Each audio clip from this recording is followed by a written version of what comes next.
Well, it's always great to get the thoughts and the insights of Tim Brando. Of course, if you're a Big 12 fan, you see this guy on most Saturdays calling one of our games, and it's great to have him on the show. I'm Pete Mundo. Thanks for joining us on Heartland College Sports, whether it's on YouTube, the podcast, or one of our radio affiliates. Great to have you on board.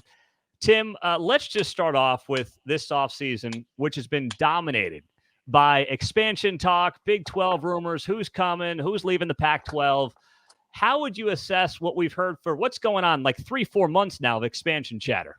Yeah, well, Pete, it's understandable given the period that we're in. This is certainly a huge transition period in college football, and it's going to go on this way probably for another 3 to 5 years as things continue to shake out with the 12-team format coming in, the new television rights being implemented as they will be, not this year, but next for all the different leagues. And that'll be true. And obviously the hot story now is whether there will be television rights for the Pac-12.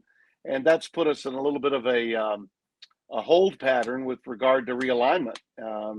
I think that Brett Yormark is the most prepared to make the most moves, but it all hinges and depends on whether the presidents of the schools in the Pac-12 that are in peril manage to get in before the clock strikes midnight with a TV deal. And if the Pac-12, if George Kliavkoff cannot do that, then I think Yormark's welcome wagon in the Big 12 will start a chain of events that will lead to movement both in the Big 12, the Big 10 potentially, because I do think some Pac-12 teams could be moving into the Big 10 as well if the Big 12 moves that we foresee take place. And then, of course, the whole Mountain West to possibly salvage some of what's left of the Pac-12. All that looms largely in all of this right now. So when you look at it, Tim, the Pac-12, I can't figure out what their leverage is, if any. I mean, it's a soft economy right now. You're the last conference to market. You can only play late night games. You can't get in the 11 a.m. Central slot, which has become pretty darn valuable to these TV networks.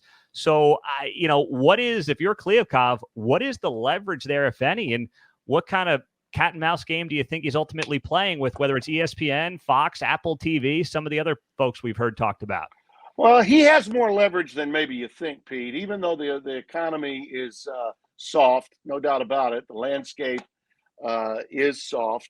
A lot of television dollars have been spread into two major conferences, and we know about that. The Big Ten and the SEC are the big kahunas.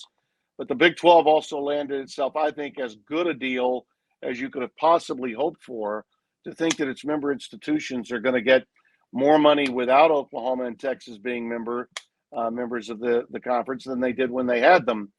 But live sports television, live sports television is still of great value. The networks, the over-the-air networks, are just not doing well in prime time anymore. Most of the great dramatic and even comedy television really is found on pay television. Okay, all the Emmy Awards for dramatic TV are being won by Netflix, Paramount Plus, Peacock. That's where they go. So the lifeblood, the company I work for, Fox, was, I think, the first over-the-air network to say, okay, we are foremost a live sports football primarily network. Started with the 1994 move of the NFC to Fox from CBS. I remember that all too well because a lot of CBS talent left to go to Fox. It created opportunities for me, and I slid in and hosted college football and called college football, the NFL, and the NCAA tournament for 18 years at CBS before going to Fox back in 2014. So that was a visionary move on the part of Rupert Murdoch and the Murdoch family. Now, if you look at what Fox is all about, just in the last decade, they've built this college football portfolio to be maybe as close to the standard set by the NFL as an over-the-air network could. ESPN basically owned the sport, with CBS having the SEC and NBC having Notre Dame, but basically everything else was with ESPN. Now Fox has said, wait a minute, we're going to be as big of a player as ESPN is, and they are offering the stiffest challenge. But what they're doing is primarily on network TV. FS1 plays a strong role in what they do, but I think even they know that the real money that's going to be made is over the air network coverage of the college football playoff, potentially the Big Ten currently, the Big 12 currently, and we'll see what happens with regard to both the Mountain West and the Pac-12 as we move forward. But there's no question that in the new CFP, when the new deal is done, and those negotiations are really ongoing, and will probably get really ongoing even more so once we get this football season underway, you can bet that ESPN's going to have company in the ownership rights for college football. Now, whether that's just from Fox or from the Fox consortium, which includes both NBC and CBS with the Big Ten, that deal, I mean, it was incredible to see that the Big Ten actually made a conference deal with the deal actually orchestrated by its network partner, Fox. CBS officials and NBC officials were meeting with Fox to gain the rights that they did for the afternoon window at 3:30 and for the primetime window at 7 o'clock in the Big Ten. It was really an NFL blueprint that they took and made part of the Big Ten to get them coverage in every network window on 3 over-the-air Tiffany networks.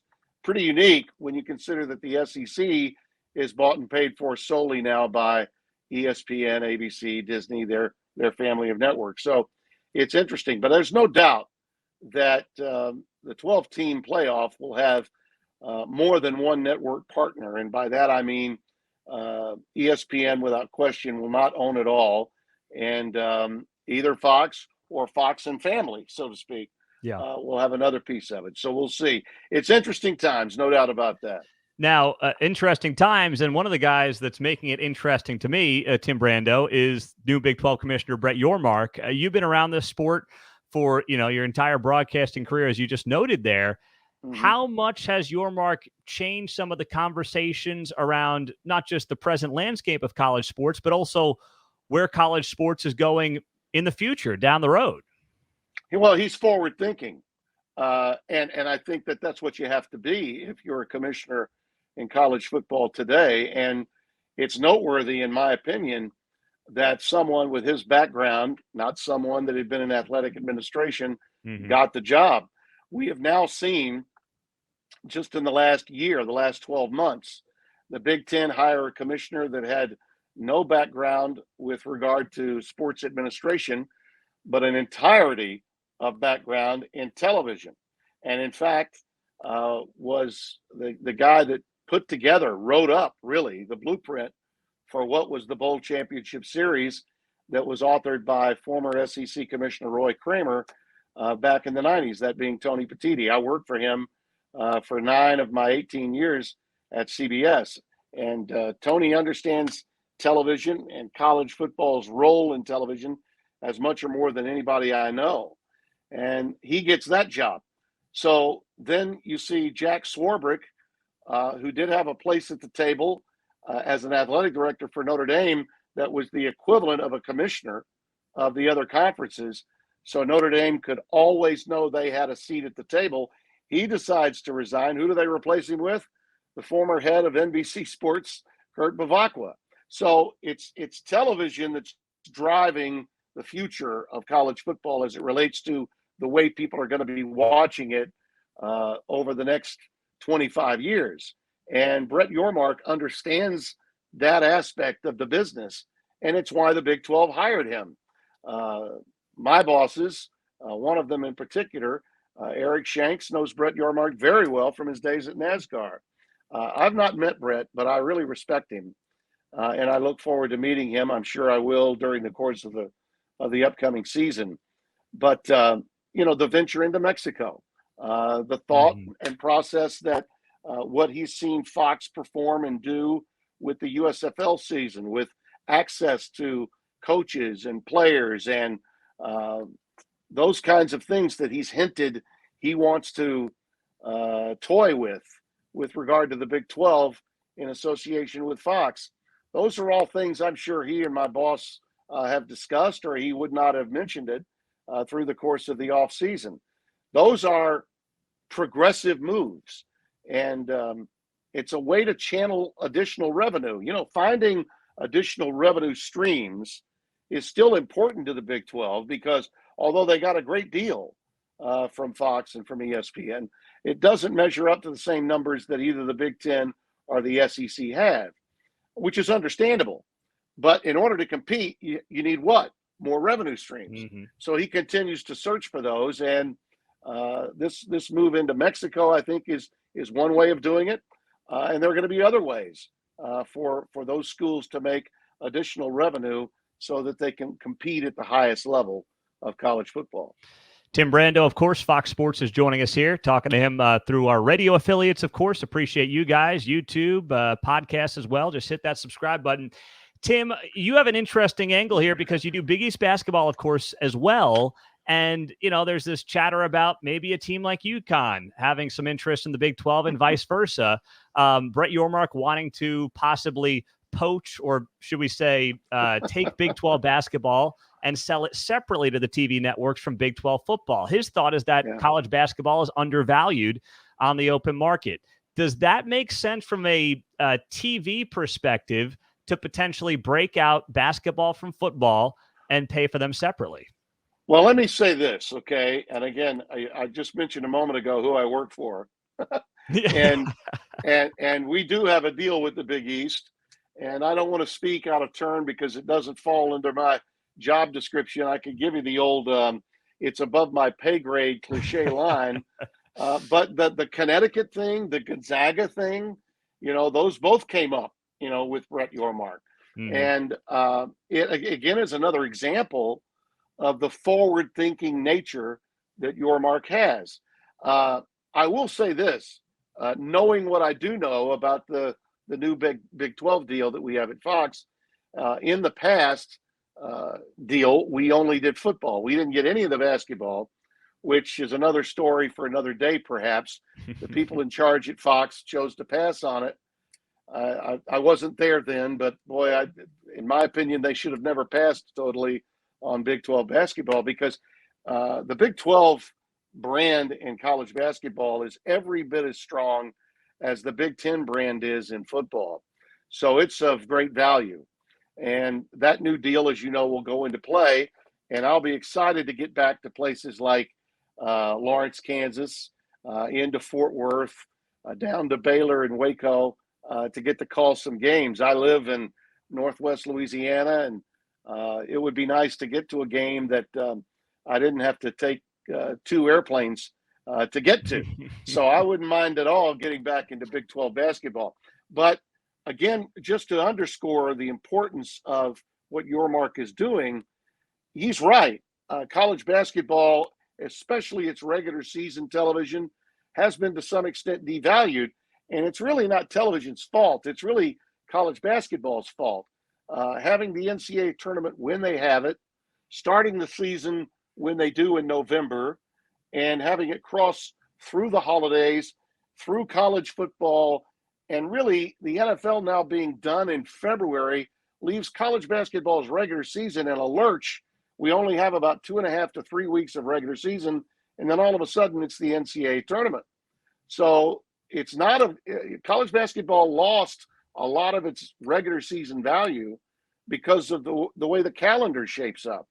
I really think it would be great if March Madness were forced to move, and it's not going to happen until the new deal is put in play in 2032. You know, that Turner CBS deal lasts that long. But once that deal is over, I'd love to see March Madness happen in late March, but we should move back the Final Four to mid-April. Not worry about the Masters getting started when the Masters has to get started. I think shoehorning college basketball in that way compromises their regular season. So, again, to Yormark's point, I think he's right. Anything you can do to make the regular season more valuable, in my opinion, moving it back. We shouldn't play a college basketball game, in my opinion, until after the 1st of December. I don't think we should have any bet. You can have it during the holidays. I'm fine with that. But playing these games in early November, these Battle of Atlantises, again, that's a part of ESPN buying up the sport with additional games that the NCAA allowed college basketball to have. We need to find a way to make college basketball's regular season more valuable. And in my opinion, that's the way to do it. Connecticut would be, to answer your original question to some extent, and maybe not get into hot water with my friends at the Big East, who I love. Connecticut does have a Division I football program. And most of the Big East programs have Division III programs if they have football at all. Whether that works for Connecticut, I don't know. Connecticut's in the red. Their athletic department has struggled, but it was also a magnificent move for them to get into the Big East. You saw what happened. Shortly after they get there, boom, their team gets a national championship for the first time since Calhoun was there.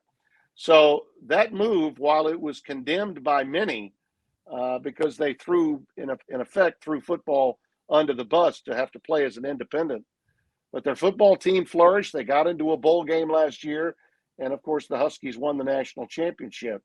The fact that there is any interest from the Big 12 in them kind of says what a success story Connecticut was at a time when a lot of people lampooned them for doing what they did, leaving the American and going to the Big East and forcing their football to be independent. But yeah, all those things that they're discussing that Yormark has brought up are byproducts of his trying to create additional revenue streams. And as a businessman, you can't blame him for that. No, you can't. So, Tim Brando, which of these 4 new Big 12 schools, BYU, Houston, UCF, Cincinnati, as we look to the football season here, having 14 teams this year, which road trip is Tim Brando looking to make, or is that contingent on the shortest plane flight for Tim Brando? Well, how about a drive? Just a drive. I'm 4 hours from Houston, 4 hours from Waco, 3.5 from Fort Worth. I have made the drive to Lawrence. I think I'd prefer to fly, but if I have to drive because weather's bad in DFW, I know how to do it. I've driven that far. I did during COVID. I think during football season, without question, being in Houston at that new stadium of theirs will be a lot of fun. Okay. Also, going to BYU, some of the first games I ever called for ESPN back in the mid to late 80s were in Provo on Thursday nights. And, shortly after they had won the national title with Robbie Bosco in the 88, 87 seasons, I went in with Vince Dooley to call some games in 89 as well. That is a great environment that you have there. It also, BYU brings not just a national audience, but an international audience to the Big 12. A lot of eyeballs will be watching more Big 12 football because of the presence of BYU. UCF, my goodness. Orlando, I'm down for that anytime. And as I mentioned, Houston's a great get, and Cincinnati too. This is another area to kind of piggyback off of being in the Big Ten. I could foresee seeing maybe a Thursday, Saturday week when Spencer and I could be at a Cincinnati Bearcats game on a Thursday and just drive over for Columbus on Saturday and have a Buckeyes game in the Big Ten. That'd be a lot of fun. That's a dream weekend right there, Tim. That's pretty darn good. So when you look at the Big 12, I mean, what I love about this league, and it's been this way for a few years now, but it will be with the new teams. There's no one in this league, Tim, who thinks that they won't at least make a bowl game. I don't know if this team is a college football playoff contender in it, but as someone who's at these games every Saturday, has been there for the chaos the last few years, the excitement, are you expecting more of that this year, or do you see a team or two separating itself from the pack? No, I think it's the most balanced league in America. It was a year ago. I thought it was 2 years ago. The difference last year was we had this incredible story in Fort Worth with a team that really utilized the transfer portal to the nth degree to get good fast, and everybody bought in, and they started the year unbeaten and stayed unbeaten until they got knocked off in their championship game. And when you look back at what happened to TCU losing to Kansas State, I thought that as big of an upset as it might seem in some other leagues, it wasn't an upset in the Big 12, because Spencer and I had the first game, which was a primetime game earlier in the year. I want to say TCU was 7-0 at the time. Kansas State got out to an 18-point lead. And then all of a sudden, here comes TCU with another patented comeback. It was actually larger than the 17-point comeback they had the week before against Oklahoma State in Fort Worth, and they won that game. When they played again, you always know in a championship game, in a rematch, the team that lost the first game could be at an advantage. And yet TCU got to the precipice, obviously, of pulling it off because of the outstanding play of a tremendous quarterback. They got to within a yard of still bailing themselves out. But Kansas State winning was no fluke. They were really, really good. And they're going to be great, I think, this year. TCU is, I think, a team that, because of their success a year ago, even though they lost a lot of that personnel, they're going to have a lot of guys that are used to winning. And we know what they've done from the portal standpoint to continue to be outstanding at the skilled position. So they'll compete. Baylor, with Blake Shapen a year older, I think that defense is still going to be really, really good.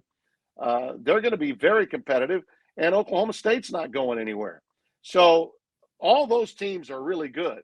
And with the influx of the others that we just mentioned, boy, I don't see any backup at all. I only see the league getting more demanding, stronger, but yet balanced in a way that no other conference really is. And when I say that, I mean that. I do think that there are different tiers of success in both the Big Ten and in the SEC. The Big 12, I don't see that. I don't see second and third tier teams necessarily. I didn't mention Texas Tech, but how good is Joey McGuire's team going to be this year? Mm-hmm. We'll get an early sign in that Oregon game, which is already slated to be televised on Fox in week 2. It'll be part of a quadruple hitter that we have on Fox that week. The Colorado game, I think, is the first one. That one would be against Nebraska. And then there's 3 other games that are all really good, including USC and Stanford, Texas Tech and Oregon, and another game that escapes me for the moment. But all 4 of them are really, really good games. And that'll be a quadruple hitter that we have. And that Oregon-Texas Tech game in Lubbock will be one hell of a shootout. It will be. Can't wait, and can't wait to be, of course, watching and listening to Tim Brando calling those games right around the corner. Many of us are already counting down the college football season on Heartland College Sports. I'm Pete Mundo. Thanks to our radio affiliates carrying the show as always, YouTube, podcasts. You guys know what to do. Hit that subscribe button. And Tim Brando, thank you so much for being here, talking some Big 12 with us. We'll do it again soon, Tim. Thanks so much. Happy to do it, Pete. Always good to chat with you.